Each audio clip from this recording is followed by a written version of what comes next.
ప్రపంచంలోనే అతిపెద్ద ప్రజాస్వామ్య దేశం భారతదేశం. 5 ఏళ్లకు ఒకసారి మన ప్రభుత్వాన్ని ఎన్నుకునే ఒక అరుదైన అవకాశం మనకు కల్పించింది మన రాజ్యాంగం కల్పించిన ఆ హక్కుని పూర్తి స్థాయిలో వాడుకోవాల్సిన బాధ్యత, వినియోగించుకోవాల్సిన బాధ్యత ప్రతి భారతీయుడి పైన ఉంది.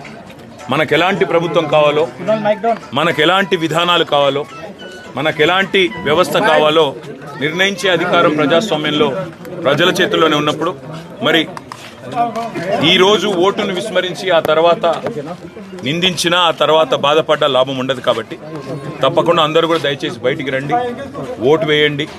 మంచి ప్రభుత్వాలని, మంచి నాయకులని, మీకు మంచి చేసే నాయకులను, మంచి విధానాలకు మరి ప్రాతినిధ్యం వహించే నాయకులకు మీరు తప్పకుండా ఆశీర్వదించాలని కోరుతూ మరి ఇవాళ ఇక్కడ తెలంగాణ ప్రభుత్వం కూడా పాపం కరెంటు పోకుండా ఒక్కొక్క పోలింగ్ స్టేషన్ దగ్గర ముగ్గురు అధికారులను పెట్టి, జనరేటర్లను పెట్టి చాలా కష్టపడుతూ ఉన్నారు.